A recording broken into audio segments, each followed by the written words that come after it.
I have this idea for a video where I'm going to show you the different things that I've gotten from children throughout my time working in schools. Now, I have worked in schools probably for about, I'm gonna say 7 years. I think if we started at 2018, that'd be a pretty accurate start of when this pile came to be. So I've gotten quite a few things from children throughout my years working in schools. I will say this, the thing that makes teaching worthwhile is the plethora amount of notes that you get from children saying that they love you and you mean everything to them. And basically everything else about teaching does not make it worth it. But I have plenty of things with my name on it saying I love you. And you know what? That makes those 8 years working in education absolutely worth it, in my opinion. So I've gotten a lot of things. And what I'm going to show are the things that I find slightly unhinged. And believe me when I say I'm not making fun of these kids. I want to preference that up front. If there is one thing that I love more than anything else in the world, it is the unhinged things that children say. And I think it's a canon event for everyone that in their childhood they said the most unhinged stuff that you've ever heard in your life. Everyone has said something unhinged as a child. So this is not to make fun of children. Frankly, I find that it's a reflection of me that they feel like they can say these things and give these things to me. So I want to preference that off the back. 2, I'm going to cover up anything that might show their identity in any sort of way. So I almost guarantee some of the stuff they don't even remember that they created and they made to me, because I save Everything that I've gotten from children. I mean everything. That's kind of an exaggeration, because after like 5 years, I realized that some of the things that they gave me were just stuff that, you know, it was easier to give it to me than to throw it away in the trash. So I've kind of learned that throughout my time in education, that not everything really was like thought out and meant to be given to me as a prized gift. But I've kept almost everything that children have created for me. I guess as a disclaimer, if you happen to be a student that I had, take this as the highest compliment that I am showing it in this video, because these truly are the reason why I kept going. And I mean, I wanted to not keep going for far sooner than when I quit education. The kids really are what makes working in education like worth it. I've always said that if the hardest part about teaching were the kids, I never would have left, because while it is hard teaching kids, and believe me, I have had some of the more difficult experiences out there, I believe, it is nowhere near like the reason why I left education. Like they are the stars of working in education. I'm not gonna lie. So anyway, I'm not gonna show their names, and frankly, as a bystander watching this, trust that it's been a while since I've had a lot of these kids. There's distance. I don't work in the school that they're in anymore. All right, we're on the same page. All right, good.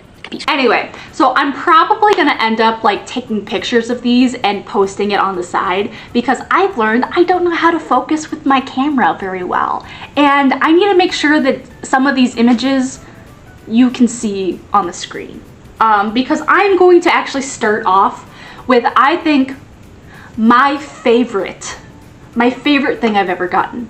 And it might not seem that way to you compared to some of the other things that I'm going to show, but trust me when I say that this one is the one that I've quoted the most often, and it is one of the first things I've ever gotten from a kid. So the first couple of things that I'm gonna show you, like this pile, It comes from when I did my practicum in college. Now, practicum is kind of like a job shadow in a way. So when you get an education degree, the most practical thing you're gonna get is like going into the classrooms and like kind of seeing it for yourself. So practicum is kind of like you come in and you're mostly observing and like doing small little tasks that the teacher assigns you. You're almost like a para in my perspective. And maybe it's different depending on who your cooperating teacher is or what program you're into. But I've worked as a para as well, and I found it kind of similar to that, where I would teach like maybe a lesson or two throughout the semester, but I really wasn't teaching at all. I was mostly working in small groups or sometimes like grading papers, just kind of like walking around, talking to the kids and observing the class mostly. So this first set that I'm gonna go through comes from my practicum time. And so a lot of these kids, frankly, didn't know me very well.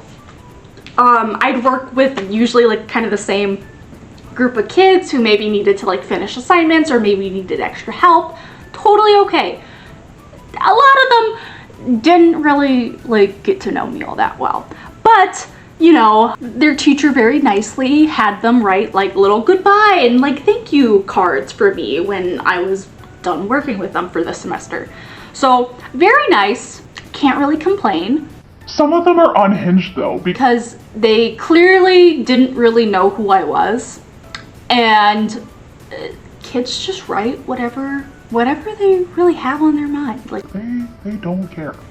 So I'm going to show you my favorite thing I've gotten, and it is so iconic because I would quote it with my college friends constantly. We would bring it up all the time because it's iconic. And this kid is an icon. So anyway, and it is this drawing. You can kind of see from here. I'll have a picture of like kind of a better version of it. And it's like that drawing isn't exactly like what makes it. To me, what makes it is the caption underneath it that says, "Not Miss Lee, just drawing." I'm Miss Lee, by the way. Part of me thought, do I want to really put my full government name online? And then I realized. And so I don't really care if you know that my last name is Lee.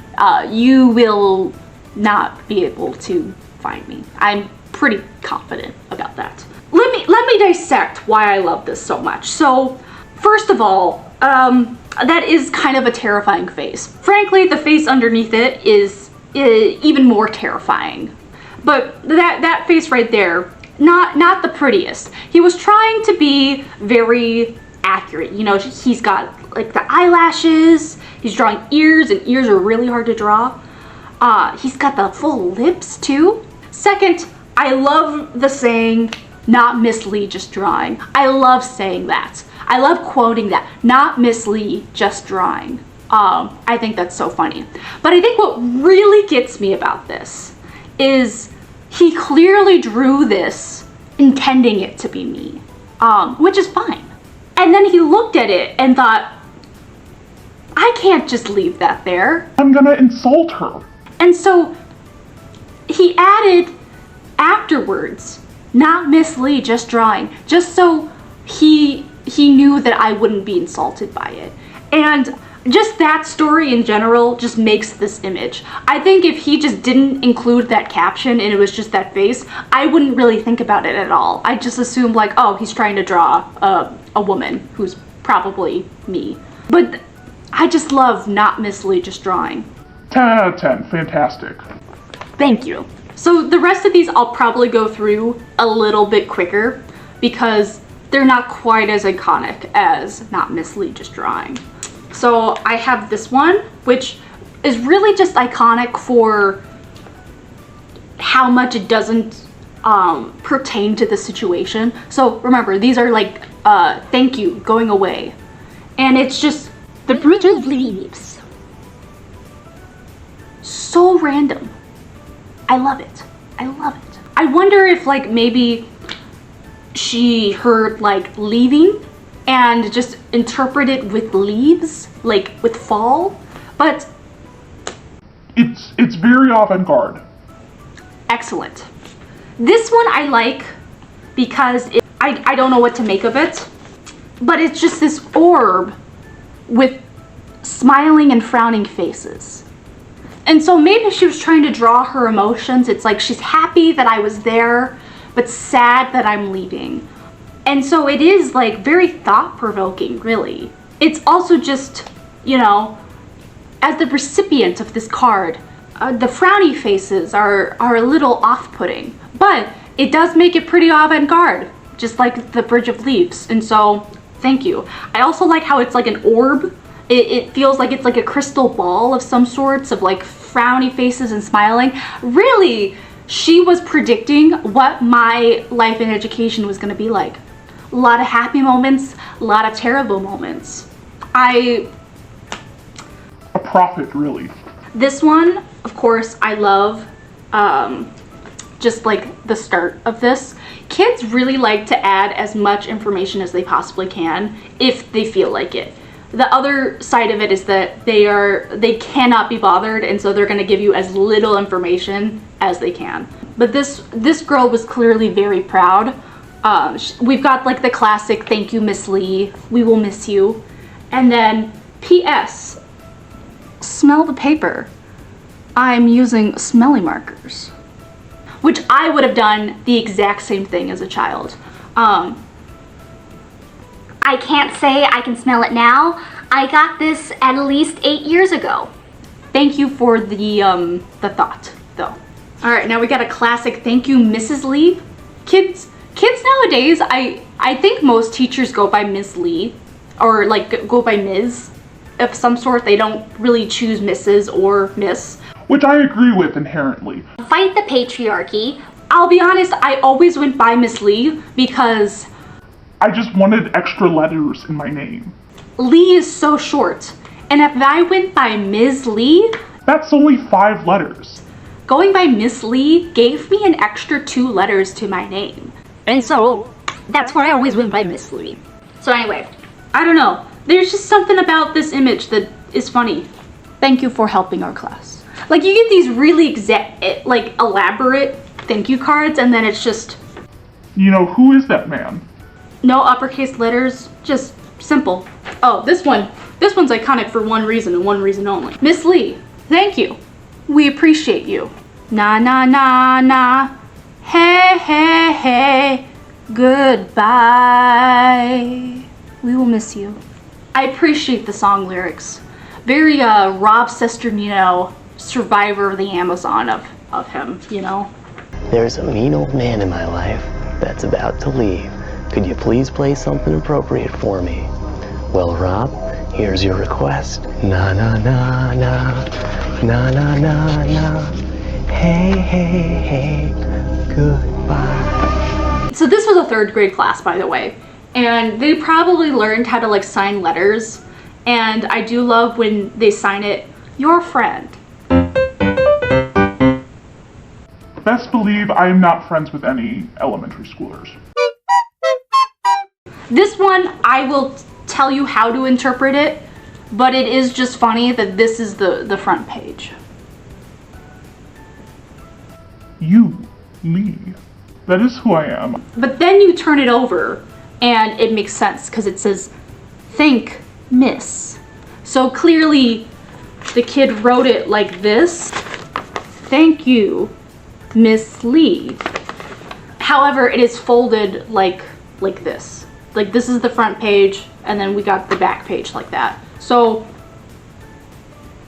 good idea, poor execution. But I do just like the concept of the front being you, Lee. Just kind of a terrifying drawing because the peach of the skin didn't come out, so it really just looks like lips. Kind of like a clown. So those are just like the standouts of my practicum time. I got like the whole class worth, so rest assured I have more, but these were the standouts of unhinged things I've heard from children. I picked out 2 things from when I was student teaching. Those kids were too good. They were not unhinged enough. I got a lot of things from when I was student teaching. They're all very normal. They're all nice. I want more unhinged stuff. And the thing is, they did say unhinged things while I was student teaching. I just didn't like keep it. So that's unfortunate, really. I wish I photocopied this because I think about it all the time. It is so good. Okay, first of all, I student taught 4th grade. When it comes to like elementary, like social studies and science, I'm gonna be honest, it's like not super comprehensive. The main focus when you do elementary school is really on reading and math and writing, like LA and math really. And when it comes to science and social studies, it's kind of just some random activities and like rote memorization. Like, you're not really expecting the kids to fully grasp the concept. You're kind of just introducing it to them. And I think that's okay, because if you can't read, how are you gonna understand biology? You know, like you kind of need that foundational stuff before you can get to the other stuff. So I'm just saying that as a way that we would still teach science and social studies, but we had a science test. And this science test was really just route memorization, which again, some people might just inherently disagree with. So we had a study guide, and the study guide pretty much was word for word of what the science test was gonna be. The idea was like they bring it home, they practice studying it as a way to like kind of start learning how to study on their own, and then they come in, they take the test, and they pretty much regurgitate the stuff that they have on the study guide. Like it was pretty straightforward. Now the reason why I'm explaining this is because that's what makes this answer to this question just so iconic to me. So it was a like kind of biology unit, and we were learning about animals. The question was like, what's a symbiotic relationship? Or like draw an example of a symbiotic relationship. I think that's what the question was. And I can't remember what was on the study guide, but the thing I always think of is what's good for you is good for me. Together we live in symbiotic harmony. I had a Jumpstart computer game growing up that had a symbiotic relationship, and it was like this little bird and this rhinoceros, and the bird would get its food by eating the ticks off of the rhinoceros, and then the rhinoceros would be like, cool, I don't have ticks anymore because the bird is eating it. And so they're both like beneficial relationships. So that's what a symbiotic relationship is. If you didn't know. And I remember, I'm pretty sure I had to, like just personally, I had to give this girl half credit, because even though it was wrong, like it's not a symbiotic relationship, I just loved it so much. But she drew this super elaborate picture and wrote, The tiger sniffs the moss, but does not harm it. iconic. That's my favorite thing I ever saw student teaching. I think about it to this day. I wish I took like a picture of it or photocopied it or something. So anyway, I really only have 2 things from when I was student teaching. This first one is just genre.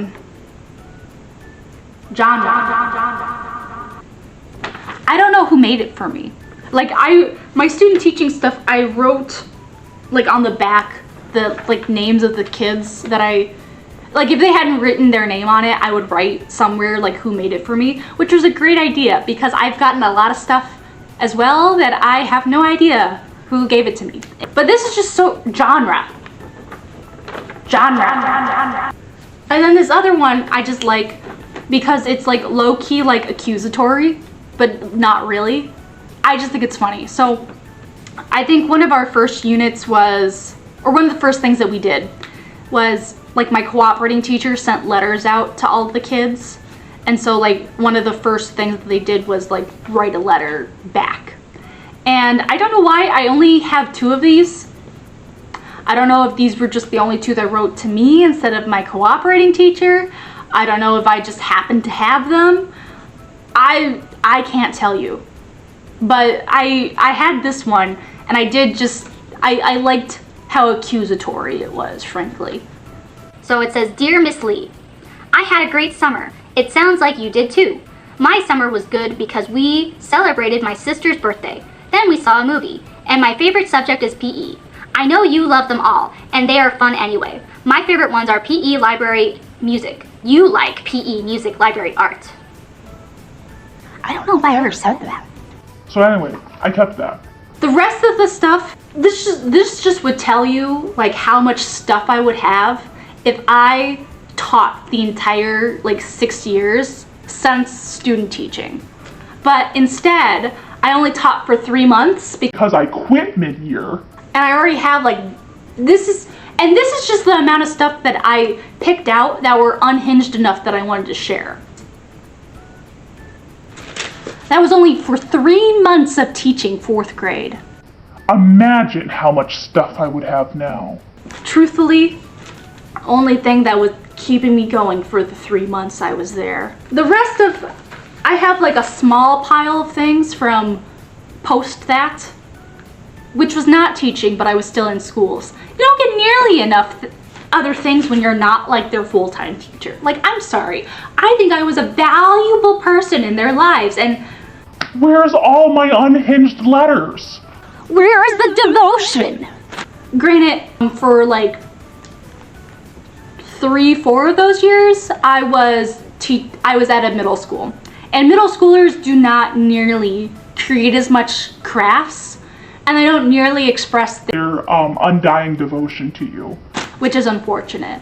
The other times I worked at a childcare like place in the school district I was at, and frankly, I was expecting more stuff from them. But I think that's where I learned that most of the things I was given from those kids were meant to go in the garbage, but I was just more accessible. So there's that.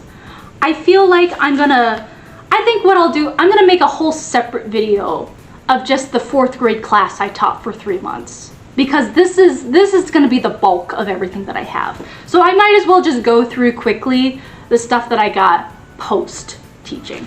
This one was a Valentine's Day card from a kindergartner, and it's got like a couple of pages to it. But I think what I really like is Happy Valentine, Hanu. Iconic. I do just love this picture. I love you, Hannah. See, this is what I was expecting working at a child care center. I wanted more of this. This is what I got when I taught 4th grade. But no, I only have one. I love you, Hannah. They should all be saying I love you, Hannah. This one I like how they spelled my name. Hananana. It's like banana. Hananana. And that's what I picked out for when I was in the child care center. And then these 3 are just from the middle school. Middle schoolers say the most unhinged things. However, they don't nearly give me as unhinged things. Unfortunate. This one I'm not going to read out loud because it does have personal stuff in it. But I do just love the disclaimer on this note. Read during free period. You might cry if you read this. Thank you for the content warning. Thank you. And then these were 2 little thank you cards. And frankly, I got these because I was teaching. I did briefly teach middle school math while I was at this job. Otherwise, I was mostly just a para. This one, iconic. I'm thankful for you because you're silly and you love Ice Spice. And she doesn't mean the rapper. She means this stuffed animal Garfield that she brought to school that she called Baby Ice Spice. Iconic. So you'll see this with my 4th grade teaching because that's a consistent part of my saga there. But I like when I get notes that basically comment on my poor classroom management skills. And this is very much one of them. You are so sweet and nice. Our class is so crazy and you deal with it. I do deal with it. They are crazy and I deal with it. So anyway, I think I'm gonna stop there, because if I go into my 4th grade class, that will probably take like another hour. So I'm just gonna make that a separate video. I hope you enjoyed. I hope you've learned a little bit more about children and the things that they've given me. Bye.